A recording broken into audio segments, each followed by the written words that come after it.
What's going on, guys? It's Frito here for your Overwatch. I'm trying to make the most helpful support guides on YouTube. While I have bigger, more elaborate ones coming up, especially playing ranked, a cool thing about playing unranked is that you get much lower rated teammates on your team, and the matchmaker expects you as a higher rated player to carry. Well, that makes for some very interesting gameplay and examples for how I'm going to adapt to overcome a pretty severe tank diff. No offense to my silver tank teammate, but I noticed pretty early on that their gameplay was lacking, so I had to be rather pristine with my own in order to give them a fighting chance and ultimately win this game of Colosseo. Today's video sponsor is Raid Shadow Legends, a AAA quality game that fits right in your pocket. Raid's got millions of champion combinations and tons of content. Raid bosses, dungeon runs, campaign battles, and PvP. With over 600 champions and hundreds of artifacts to equip, you can build your team and raid your way. I'm a huge fan of elves myself. In Raid, they built a civilization thousands of years ago, fended off attacks from the orcs and the collapse of the Lizardman Empire. A faction of them got corrupted by an evil dude named Sirith that brainwashed them to become dark elves obsessed with power. This started a civil war between them. Eventually, the good side won out, but it was brutal. The dark elves got exiled, and since then, the good elves have slowly rebuilt Aravia to the most powerful country in the realm. This month is huge for Raid. They just released a new faction called the Sylvian Watchers with cool new champions, forest elves, ents, druids, and fays. Raid always has a full lineup of events. The new Forge Pass season will get you access to the highest quality gear the game's ever seen. Amazon Prime members get exclusive rewards as well. New players scan my QR code and get a free starter pack that has up to $30 worth of value, a free champion Ana, and this cool in-game loot. Check your inbox in the top right of your screen. Available for only 30 days upon activation. Once you get in game, add me and join my clan. My username is HeroBands. It's super easy. Just click the link in the description and I'll see you in game. We're gonna keep expanding on the important support themes from previous videos. We're gonna see a combination of my positioning trying to always be ahead of the rotation to make sure that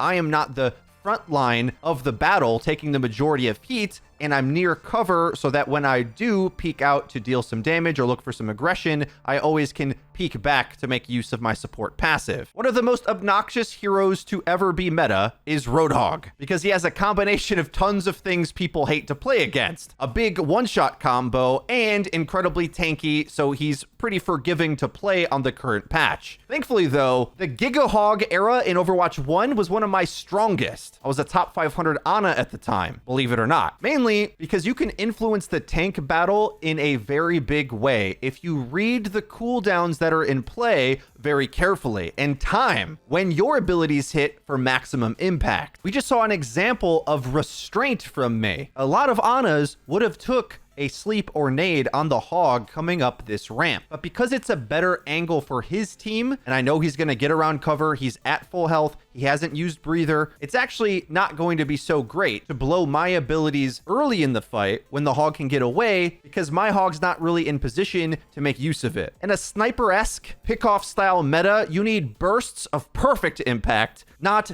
tempo impact. When you play for tempo, you're attempting to use what you have as soon as possible to gain an early advantage that you hope to snowball. Whereas playing for value is to wait for the most opportune moment where your cooldown or ability will reach its biggest impact. Another way to think about this is when you're in a very sniper or one-hit kill style matchup, you have to survive first and foremost and get a big burst of impact in order to make a good effect, rather than try to get involved in the fight constantly using your abilities for low impact, then you're going to get sniped yourself. Okay, so how are some ways that we can do this as any character, but specifically Ana, as she's the best at influencing a hog mirror, mainly because she can interrupt the things the enemy hog wants to do when you time her abilities right, and boost up what your hog wants to do. One of the most underrated aspects about Ana in Overwatch 2, I feel, is heal nade. Everybody knows about anti-nade and assumes launching it across the map is always the best way to go, but because tanks have more health in Overwatch 2,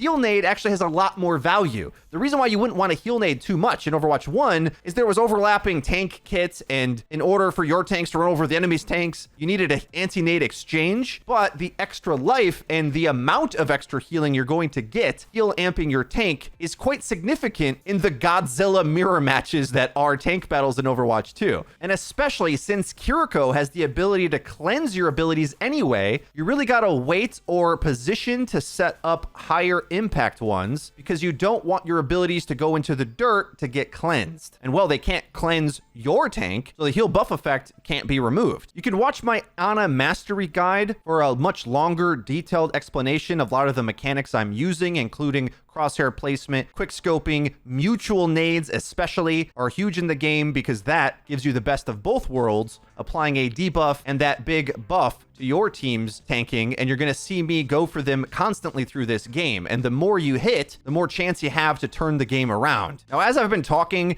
there's been quite a few examples I probably could have broken down in the gameplay so far, but I want to highlight the most pop-off section here at the end, where I want to walk you through my decision-making through this chaos management. The enemy's going Pharah, presumably to counter our Junkrat, but Pharah struggles to go indoors. So taking a fight underneath the bridge will keep us safe from that. We're at quite a player disadvantage here, but because Roadhog is giga-busted, he's going to get extra lives and be easy to bail out and make a impossible threat for the enemy to run over, because once he's nanoed, they can't kill him, and he can easily dish out damage even if he's silver. Here I'm juggling between the cover and my tank to create distance from the enemy, and whenever I do take one of the non-lethal hits, get back into cover to make sure I fully regen with my support passive, allowing my tank to play the objective, not me. And with some hipfire accuracy and a mutual nade, I'm able to swing the player disadvantage and pick up kills on the enemy's DPS. But with the enemies spawn so close, they have no reason to not still win this fight. They're going to be all over me. And so I'm looking and listening around to see if any threat comes, and I have a sleep dart waiting for them to protect myself. They don't know where I am because I haven't used my scope, and I've made little noise this whole time. Hip firing as Ana can make you quite stealthy. I really wish my silver tank would have known to leave the Rhine asleep. That would have made the fight even easier. But I'm hugging this cover to my left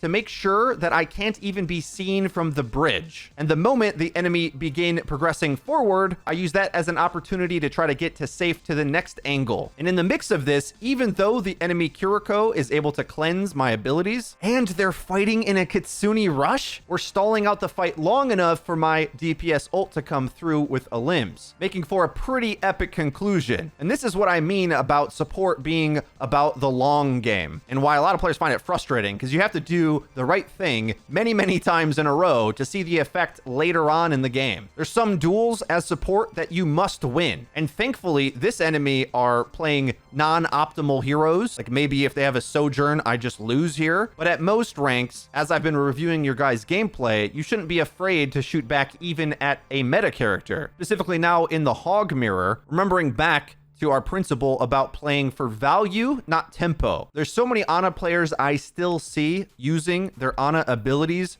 early in the fights when the enemy tank has full health. It's simple math, ladies and gentlemen. Take a breather is an outrageous ability, offering fortification for the enemy hog and healing. So if you use Sleep Dart at the start of the fight to deal, let's say, 50 damage and he wakes up, that's a low value play. But if you wait to use Sleep Dart until he's using Vape, you're canceling out what would have been like 500 or so potential sustain of the enemy. And similarly, Anti-Nade works the same, where if you use it when his health is full, he shrugs it off, then uses Breather. That's the worst sequence of events you could happen. In many ways, this can be thought of as playing the game like a card game, right? If you burn your counterspell on something unimportant, you don't have it for the thing that wins them the game. So to make your tank outlast in the tank mirror, ideally you want to hit the nade when they're low health. The enemy's tank also is, so therefore they can't heal and your tank gets burst healed. Think about the health point swing in the tank matchup when that happens. You'll be giving your tank hundreds of extra health while they can't heal at all.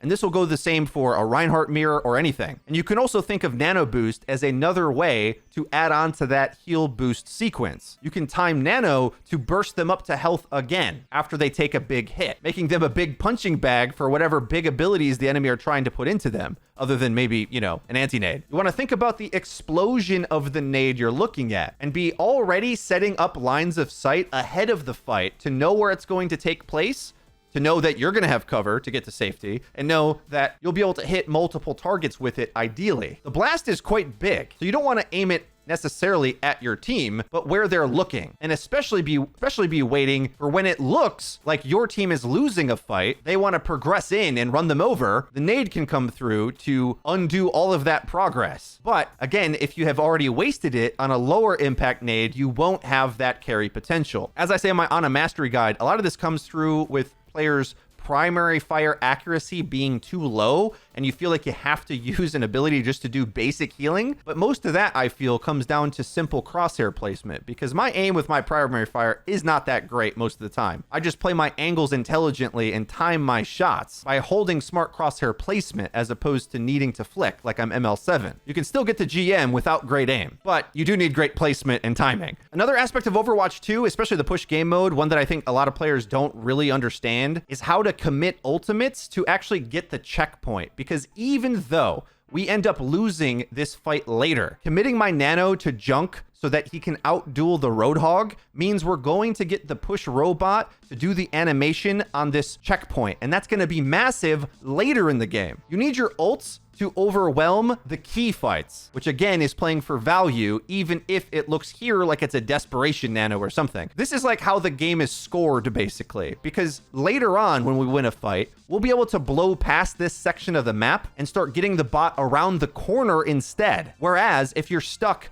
in that animation and the enemy get a full respawn wave, well, then you're in a much worse position and it's harder for your spawns to get to the fight. So it actually ends up being a huge ripple effect later in the game. And the short answer to know if you need to commit an ultimate is if it's going to be a checkpoint fight and what you actually can gain from it. In push, getting that checkpoint is everything. It's the whole point of the game. We're not playing 2CP anymore, where you should hold all your ults together for one big wipe. It's a lot easier in Overwatch 2 to clutch out for a bit of objective progress, at least in the push mode. The enemy tank is definitely not silver. I can tell by the way he's playing and the way he's positioning, and when he pushes, his profile was private, so I don't know what rank he was, but he eventually gave up on the Hog mirror, which I think was probably a mistake. But what was he going to do when the Ana diff was so severe? Having good timing like this can really tilt the enemy tank. And while tanks can have a huge carry impact on their own and win a lot of matchups, I still think a lot of tank mirrors can be decided by the supports who hit their abilities better, or at least set them up. The unsung hero plays of this match as well were the many times where I was ahead of the rotation, getting away from the enemy's aggression, still being a threat in my own right, but remembering a key skill of support gameplay, which one, maybe this just even needs to change, because I think a lot of players just don't know it. But you move faster moving W rather than S. Yeah, as every single character in the game, actually. So as a support, even though you're getting pursued, it's better to peek quickly at the enemy face to face, but if you need to run away, look away. So you are keeping one-to-one with their movement. Otherwise, they will gain a positioning advantage on you. One more bonus clip for you. This is a GM game that we ended up winning just barely in extra rounds. Got to pay attention to how I'm rotating through cover positions, especially up against the character that a lot of players struggle with, this enemy Moira. Keep in mind, if you dodge her orb, she's kind of a useless character. Like, she's only going to kill you with the orb on you. So repositioning away from it, luring the all-in into playstyle onto you, and navigating past it while healing your DPS, you're going to be fine. But it's this play up against the McCassidy who sticks me that I'm most proud of, because this is a technique, the sort of body blocking, ebbing and weaving, supportive style play that is considered supportive in tac shooters. My Sojourn behind me, it let's say is the primary angle or the main fragger. As a support, my abilities are what's powerful. So honestly, eating McCree's best ability with my face at 140 health where it can't kill me and just hiding behind a vent, fully hiding my body from his angle, means I'm going to start self-healing, waiting for my cooldowns to come back, and he's got to peek into my DPS without his best ability. I'm using sound to know where his movement and angles angles are, and as he starts to strafe around, I try to avoid his angle, and rather than double up on the same angle as my Sojourn, who I know is watching my left, in case he's injured and rolls to my right, I'm ready to support with extra damage. Only when I think he's about to overwhelm me from the other angle, but I'm playing his positioning into my teammate is the point. And this movement skill set is something that goes really far in Overwatch 2, especially in the support category, because you don't have the stats and damage to just take fights straight up all the time. That's not what the role is aiming to do, especially with the support passive the way it is currently. You have to actually enjoy the tactical element of the game. Remember, they added all these extra cover spots to the maps in Overwatch 2, so you could do this very thing. While it may not feel like a million-mile-a-minute action-packed hero shooter from the support perspective anymore, the impact to be a good teammate is certainly there. And the little extra damage you sneak in allows for my Sojourn teammate to go for body shots on characters that I have whittled down. And I know your DPS aren't very good, but they can hit body shots if you help them out, get the target half for them. Can't they? Guys, that's going to be it for today's support gameplay breakdown. I hope you found it useful and hopefully, if anything else, just a little bit entertaining, taking a look at what the support role can do. If you enjoyed this video, please be sure to leave it a like and take our link in the description to check out Raid Shadow Legends. That's been it for me. I've been Frito for your Overwatch. I'll see you guys next time.